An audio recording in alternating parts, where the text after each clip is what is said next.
So we'll be reading Ecclesiastes chapter 6, and if you do have a red Bible, it's on page 674.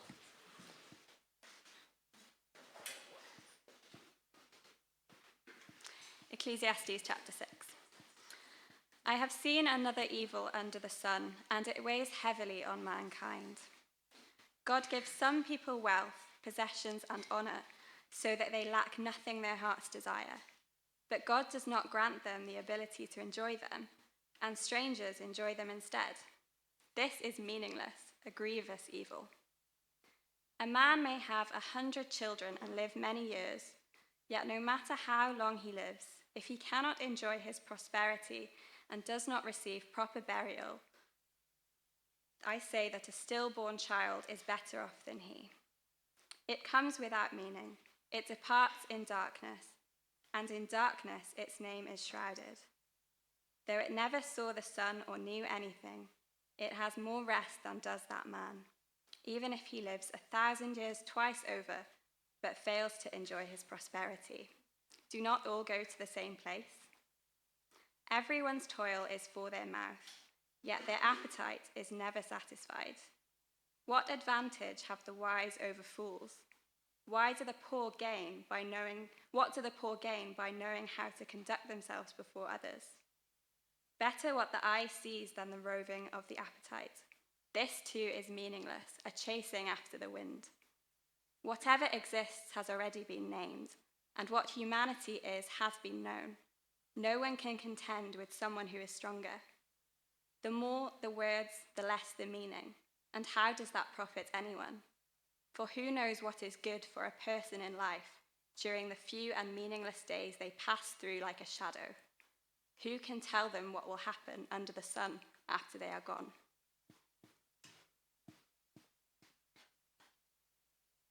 Great, thank you so much, Bethan. And can I add my welcome to Ben's? My name is John T. I'm one of the pastors here.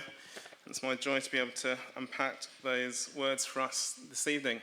Who is at the CU weekend away? Okay, I'll keep an eye on you guys, make sure you guys don't fall asleep.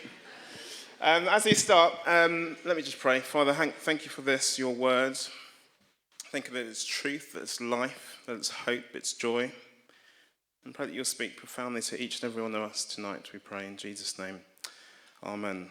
As we start a quiz, 3 faces. Talk to the person next to you. Do you know who any of these are and what they all have in common? Go.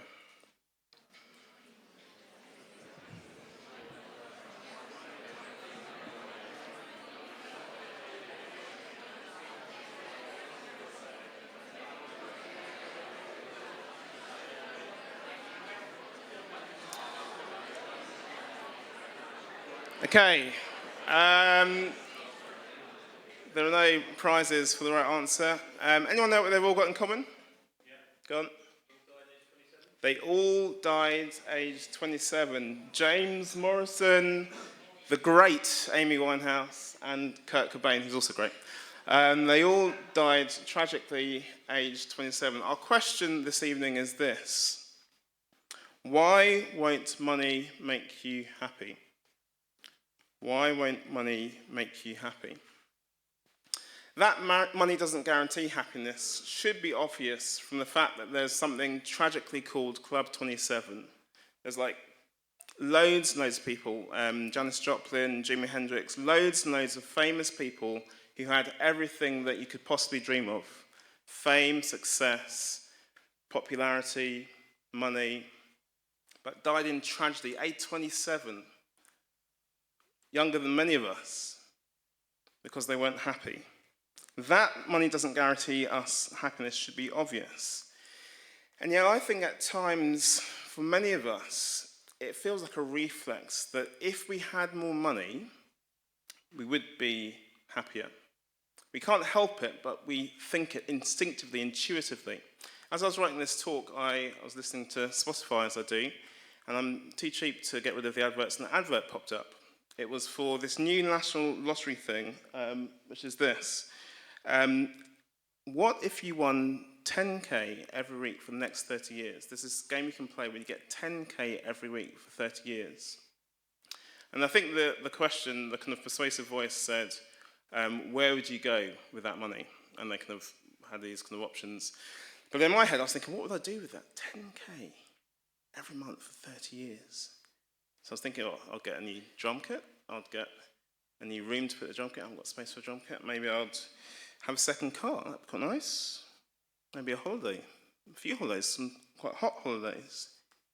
10k for 30 years. It just kind of, your instincts naturally think John T with 10k for 30 years would be a happier John T, right? And then we come back to reality. I think, no, I don't want that kind of money. I don't need that kind of money. But, I mean, picture it for you. Picture if you had a steady job that paid well. Would that version of you be happier? Picture you if you had a pay rise. Would that version of you be happier? Picture you if some long-lost auntie who was very old and wanted to die, died and gave you money, loads of money. Would that version of you be happier? In theory, we know that the answer isn't necessarily yes. But if you're like me, many of us need a bit more persuasion, don't we? I think I identify with the sentiments of the late Spike Milligan, who said this: all I ask is the chance to prove that money can't make me happy. We get the theory, don't we? But in reality, I'm not so sure, which is why our question tonight is crucial. Why, then? Why is it that money won't make us more happy? We're in this book of Ecclesiastes. We're getting to the halfway point, and we've been going through this book, which is designed to teach us how the world is and how best to negotiate life in this world. And we're taught that this life and this world is broken. It's broken, it's crooked, and so life is frustrating and futile and fleeting. And we all know this. We've all tasted it this week, this weekend, even today. Life isn't as it's meant to be. And for many in our world, maybe many amongst us here, we think if only we had more money, and then life would be better. Money is the solution, but we learned that last week money isn't the solution. Last week we saw that money is unreliable. The things we have to do in order to get enough money to be happy make us miserable. But this week we come to another reason why money doesn't make us happy, and the way that he speaks about it, the way that the writer lingers on this reason, suggests that maybe this is the biggest reason, the most important, significant reason. And we find it in 6 verse 2. If you've closed your Bibles, please open it back up to Ecclesiastes 6 verse 2. We're going to be spending almost all our time thinking about this verse as it's unpacked in the rest of the passage. But let me just read from 6 verse 1. The writer says this: I've seen another evil under the sun, and it weighs heavily on mankind. God gives some people wealth, possessions, and honor, so they lack nothing their hearts desire. But God doesn't grant them the ability to enjoy them, and strangers enjoy them instead. This is meaningless, a grievous evil. Do you see the point there, 6 verse 2? Money doesn't make anyone happy. It's God who does. Money doesn't make anyone happy. It's God who does. Back in the days when I was at primary school, I went to a CV primary school, and we said grace every day before food. For what we're about to receive, may the Lord make us truly thankful. Amen. Every single day. I don't know whether it was being in a CV school or those kind of ancient times, but we were all very happy to think of God being the one who gives us things, who gives us our food. I think many in society would be happy with that concept, but Ecclesiastes goes further, doesn't it? God doesn't just give us good things to enjoy. I saw this last week. He doesn't just give us good things to enjoy. He gives us the ability to enjoy it. Not because we deserve it. Actually, quite the opposite. He doesn't just give us stuff. He gives us our senses. He gives us our mindsets, our life circumstances, which means that we can enjoy them. And 6 verse 2 says, in his wisdom and in his sovereignty and in his plan, sometimes he decides not to give us that gift. and when he does, it's terrible. Verse 1, he calls it evil. Verse 2, it's a grievous evil. Not that it's sinful, but it's awful, it's terrible. Verse 1, it weighs heavy on mankind. It's no light thing. It's interesting when Harry and Meghan did their kind of spiel with Oprah. Interesting people's reactions. One of the interesting things is seeing people saying that Harry and Meghan have no right to complain. Why? Because they're rich. Because they're rich. We mock the rich when they moan about how hard life is. Poor them, not able to enjoy life. When they've got their country mansion and their 3 annual ski trips and they don't have to work. There they are kind of whining about life in the royal family when they don't even have to work. They don't have to do anything to enjoy their lives of luxury. But here's the thing, and it's interesting, isn't it? The poor, when they're not happy, at least they have tangible reasons for their unhappiness. At least maybe they get sympathy from those around them. But the writer tonight is saying in verse 2, but when you have all you want, when verse 2 you have when you lack nothing that your heart desires, and you're still miserable, well, it's torture, he says. Imagine going to your favourite restaurant. It's your birthday, maybe it's a big one, and you're there at the restaurant, and someone else is paying, and they say those 4 magic words to you: have whatever you want. And so you choose. 15 minutes later it comes, and it looks delightful, and your mouth salivates, and you tuck in and realise that you've lost your sense of taste. That fillet steak might as well be a piece of corn. Or it comes to your table and you take a sip of wine, and again you're about to eat it, and your phone goes off. It's an emergency. You need to go home straight away. You're about to indulge yourself in something that was wonderful, but it's taken from you. It's torture. Well, that's the picture in verse 2. It literally says, this is how the King James Version puts it, yet God giveth him not the power to eat thereof. He cannot enjoy the good things that God has given them. That's what life is like for some people. Maybe that's what life was like for Solomon. A rich man who had everything he desired but couldn't enjoy any of it. Maybe that's what life was like for whoever wrote this and some of his friends. And it was awful. And he really wants us to see this because I think he knows that we're skeptical. So he gives us 3 different versions of why it's awful. 3 different ways of seeing that it's awful. And we're going to look at the first one now. And in these verses we see it doesn't matter how much we have. Money can't make us happy. Can't make anyone happy. Only God can. So we're thinking that this is not just about money. In verse 2, which we see it's about someone who's got wealth and possessions and honor. Verse 3, that we see it's someone who has 100 children.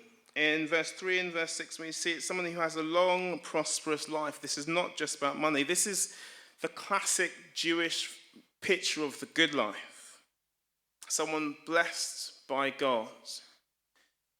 It's the kind of life that when you're scrolling through their pictures on Instagram and you get sucked into kind of chasing picture after picture after picture, you feel yourself getting greener and greener with envy as you see their perfect house and their beautiful family and their lovely holidays and their delicious foods that they incessantly take pictures of. It's the kind of life that when you stumble onto their LinkedIn account and you see their CV, you see their degree classification, and you see the kind of summer jobs that they managed to land, and you see the postgraduate job that they managed to do, and the masters that they got, and the people's recommendations that they get.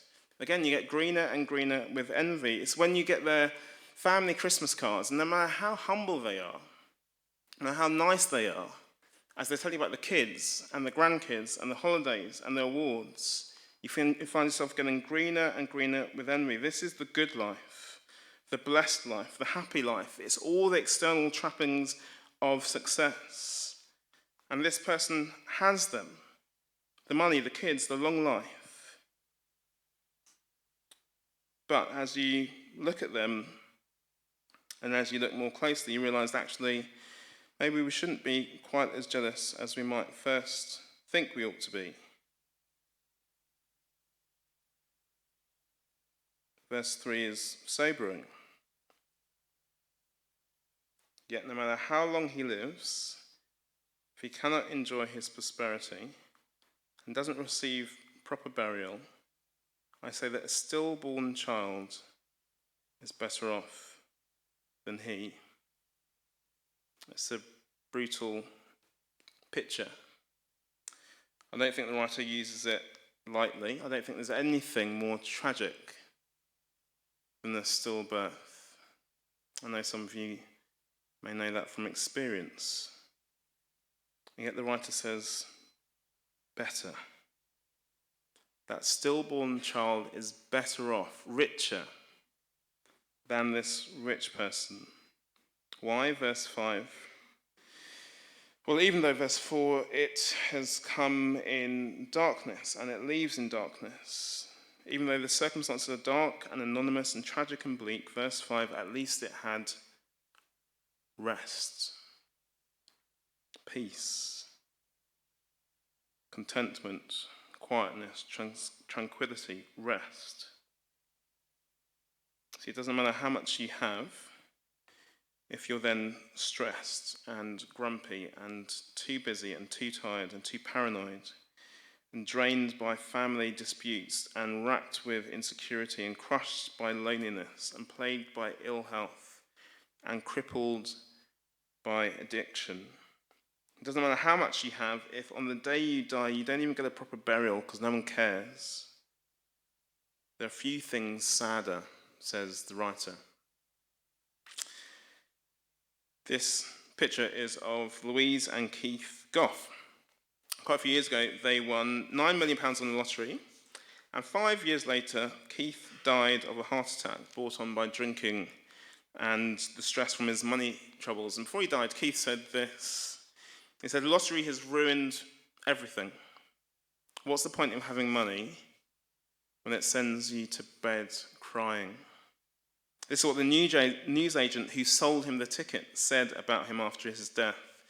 It's very sad because it should have made him a very happy man, but he didn't get the best out of it. He never expected any sorrow or problems, but he must have had some, although he never spoke about them to me. So the writer says, it doesn't matter how much you have. Money and stuff cannot make anyone happy. Only God does. Secondly, he says, it doesn't matter how hard we work. It doesn't matter how hard we work. And we go from verse 7. Everyone's toil is for their mouth, and yet their appetite is never satisfied. We're back talking about food again. We work and we work and we work to fulfill our physical needs. We need food and shelter and warmth and clothes. And that should be enough at some level. That should be enough to make us happy. But it rarely is, yet their appetite is never satisfied.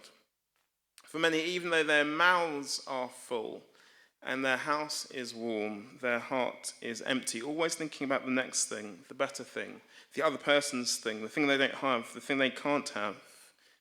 I wonder if that's you, never satisfied. Too often, it's me. There's nothing wrong with wanting more.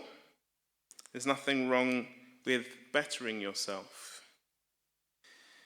But there is an attitude to life, which the writer calls wisdom, an attitude to life by which even if you don't have very much, even if you're poor, you can enjoy this life. You can know joy and happiness and contentment and rest. And that attitude is summed up in verse 9.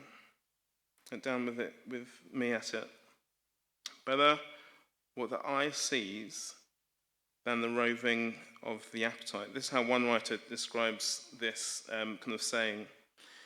He's talking about the propriety of preferring the present and the possible to the future and perhaps impossible enjoyments.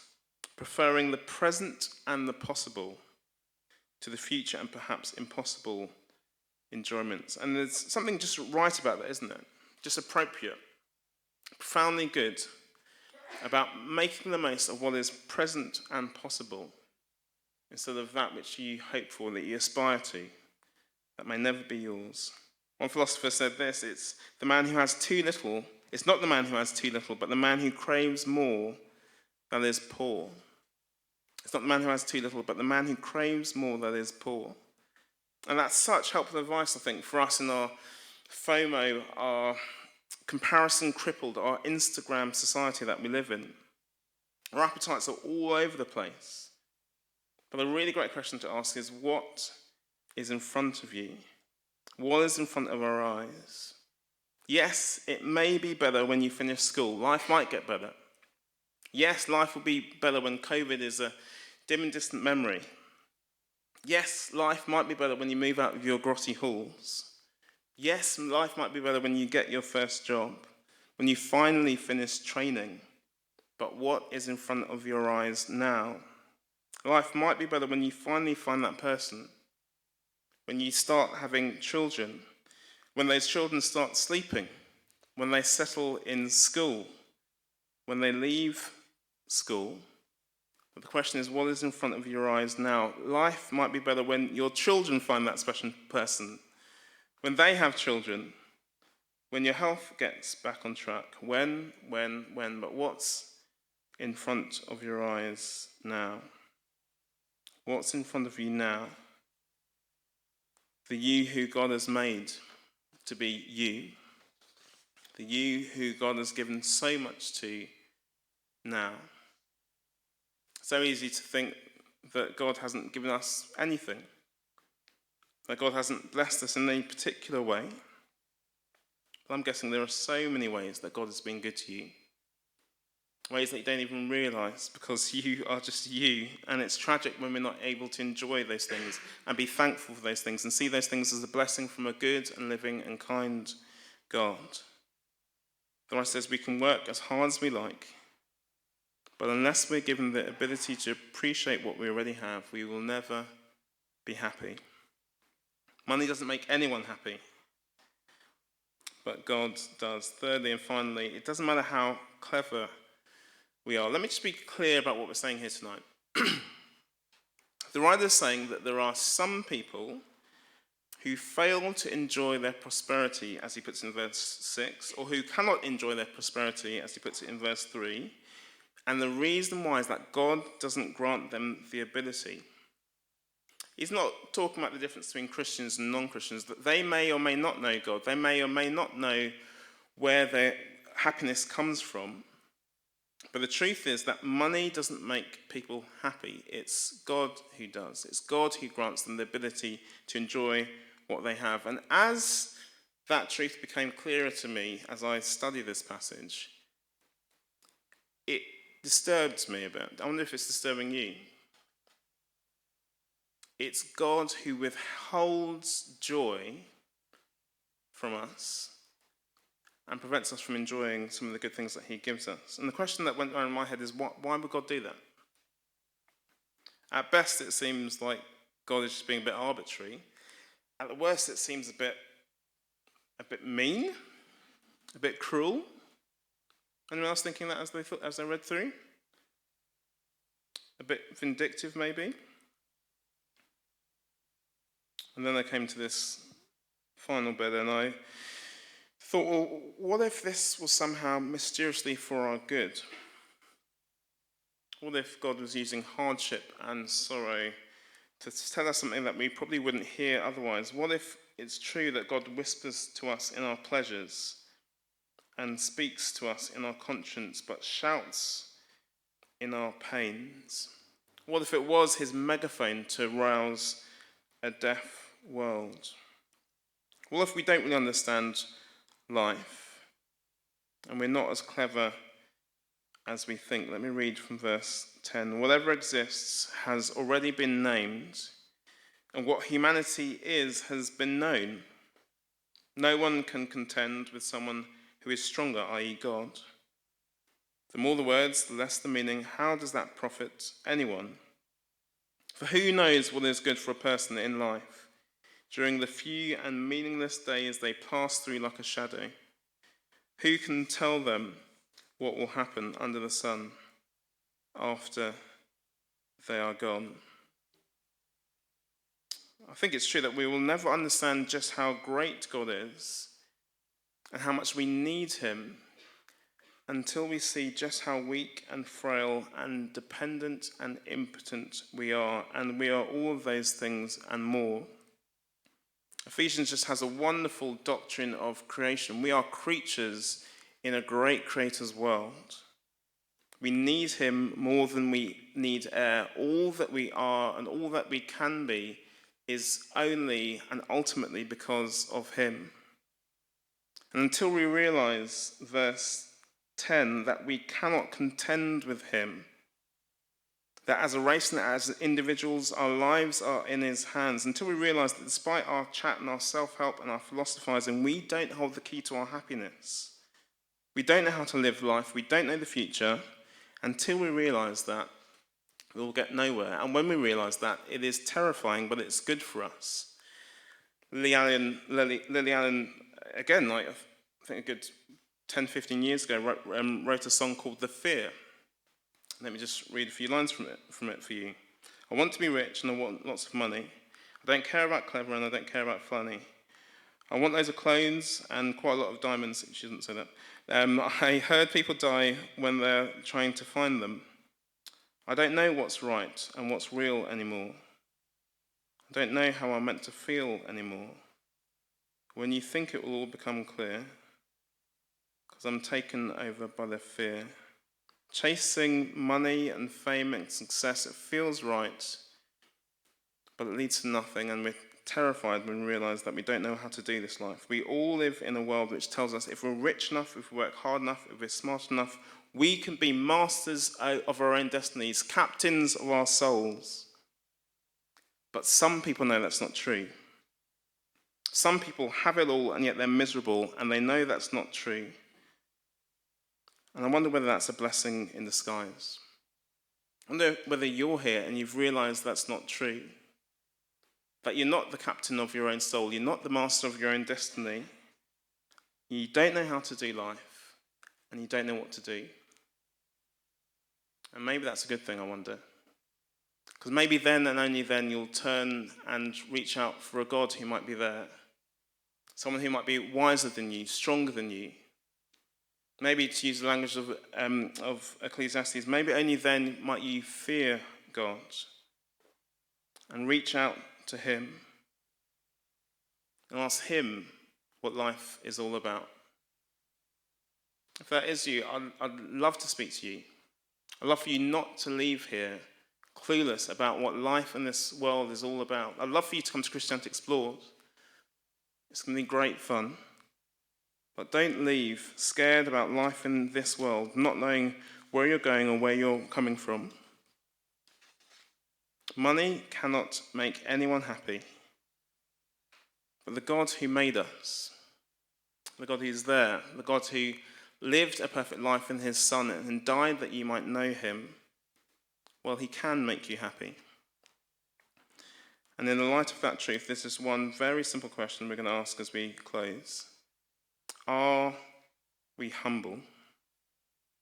Are we humble or are we smug? Let me just read some words from the Apostle Paul in 1 Timothy 6, verse 17. Command those who are rich in this present world not to be arrogant, nor to put their hope in wealth, which is so uncertain, but to put their hope in God, who richly provides us with everything for our enjoyment. I'm going to pause in a moment so that we've got time for questions. But it's interesting the command that Paul gives to Timothy and to the church in Ephesus in verse 17. Command those in this present world not to be arrogant. Why does he say that rich people shouldn't be arrogant? Well, surely it's because that's the temptation, isn't it?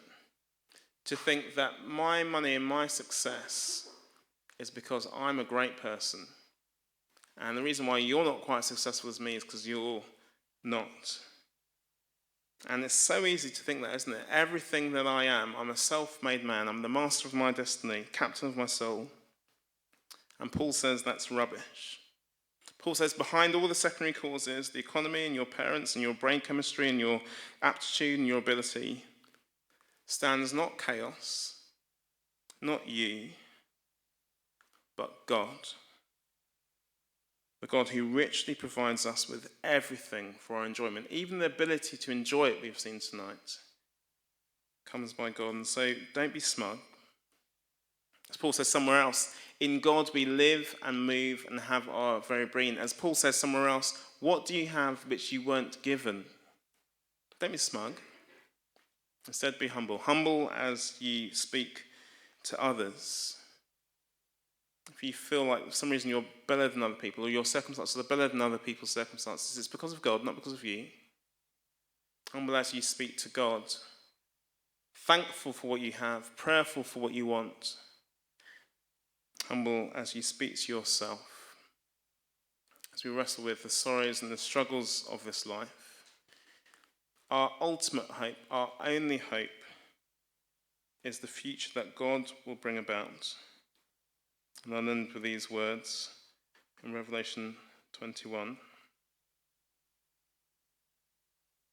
God says, "Look, God's dwelling place is now among the people, and he will dwell with them.